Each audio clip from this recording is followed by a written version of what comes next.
Thumbs up or thumbs down. Voters make the first mark on the gaming referendum today, and both sides were out in full force. Ahead tonight, the yes and no camps make their last pitches. And a date set for hotel union elections. And airport screeners sharpen their skills. The National Report starts now. Now in HD.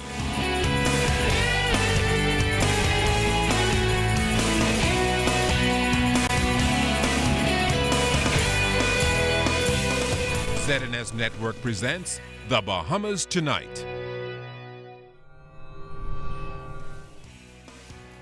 This segment of the news is brought to you by BTC, powered by Lime.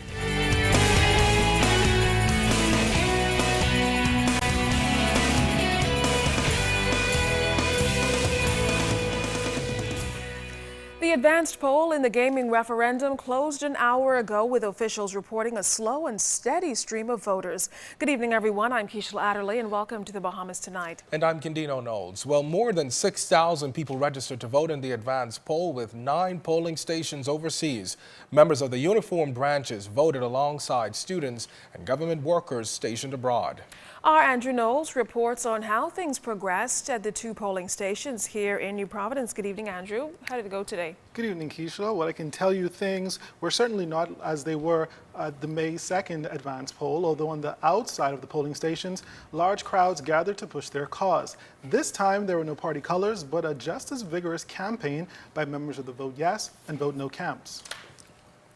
At the College of the Bahamas this morning, volunteers from Vote Yes lined the streets handing out flyers in a last attempt to sway voters. On the other side of the gate sat a small number of those opposing. Members of the uniform branches, along with those working next week's polls, trickled in to cast their ballots. Returning officer of the College of the Bahamas, Drexler Sherman, gave an overview of how the process went during the morning. Well, we are very organized, as you can see. We've started exactly 8 o'clock, and we've had a slow and steady stream all morning. I don't know whether we'll have a rush anytime today, but it's been slow and steady. The scene at the Kendall Jill Isaacs Gymnasium was the same. Although the morning turnout was slow, presiding officer for Tall Pines, Ishmael Smith, anticipated the usual last-minute rush. I would say give it as a loose percentage or approximation compared to general elections. Probably have about a tenth of the people that have been out so far compared to this time during the general elections. This time during the general elections, we would have had persons coming in from the open, and the door did not close. The lines remained at that length out the door until the close of the day, close of the polling day. That's not been the case now. If you look now, it's basically empty. On the outside, volunteers of Vote Yes were out in droves, while members of the Vote No campaign hardly anywhere to be seen. Observers from both sides and voters in general agree things flowed smoothly. It's not a you against me or me against you, but it's simply people are casting their opinions, their views, their choices. But we as know, we believe that gambling is wrong according to the scriptures, and that's the principal thing. Just observing and making sure that we get everybody to say yes, and that's what it's all about today. And we have a huge contingent out there for the advance poll, so we can expect the same numbers or more. You're going to expect a larger team on the 28th. There's going to be more of us out on the 28th. The process is very smooth. I think persons seem to be pretty organized inside, and it was not a crowd, not any problems. It's pretty smooth, in and out, very organized. It was quite easy and quite simple, I think, because the big crowd is in the out there. You just walk in and out. Wife of the Governor General, Lady Joan Folks, State Minister for National Security Keith Bell, State Minister for Legal Affairs Damian Gomez, and Senator Frank Smith, among those turning out in the afternoon session to vote. So far from what I've seen, I've been both at the Kendall Isaacs Gym and I'm here at the College of the Bahamas. Everything's going very smoothly, just as we expected. This afternoon the process was very, very smooth, and I think that on the 28th it'll be just as smooth for the wider public. And I urge people to get out and vote and participate in this very important process. And now that the polls are closed, the presiding officers are counting the ballots. They'll then be placed back in the ballot boxes, which will be sealed. The boxes will then be taken to the Parliamentary Registration Office, where they will be held until referendum day. Andrew Knowles, ZNS Network News. Proponents of the Vote No camp say they're very confident that their message is having an impact, and they're hoping that this will mean a resounding vote no to both questions. Well, we feel personally that our campaign is going very well. I believe that in the advanced poll, the law enforcement officials make up the majority of those who were polled today, and I believe that many of them support our view that the actual referendum is really about law and order when you break it down.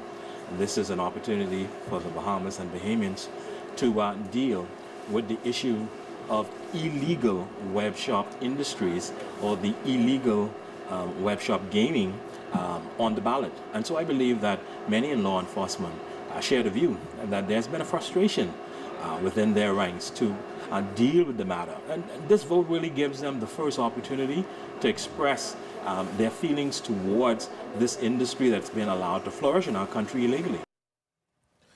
Tonight will mark the final prayer session in Rawson Square before the January 28th poll, but Harris remains confident that their vigorous campaign will ensure success. Our campaign has really been rooted in prayer. We believe that's the foundation. And so we are asking everyone to meet us at 7:30 in Rawson Square tonight for prayer in the square.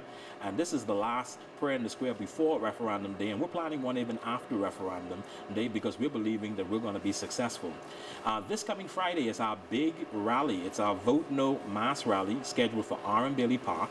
That will be Friday, January 25th at 7:30 p.m. We are looking forward to a time where we'll have dynamic speakers and recording artists and singers and others to really share the 7 reasons why Bahamians should vote no.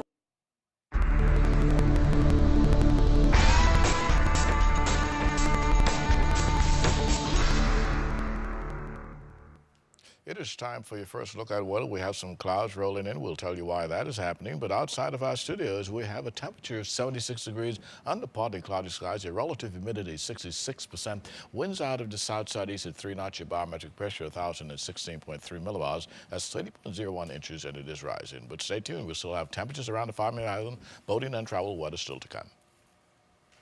Thousands of Bahamas Hotel Catering and Allied Workers Union members will head back to the polls next week to choose a new executive team. Well, as Fern Carey tells us, the move comes on the heels of a court order issued by the Chief Justice last Friday. The Bahamas Hotel Catering and Allied Workers Union announced that nomination of officers is set for next Monday.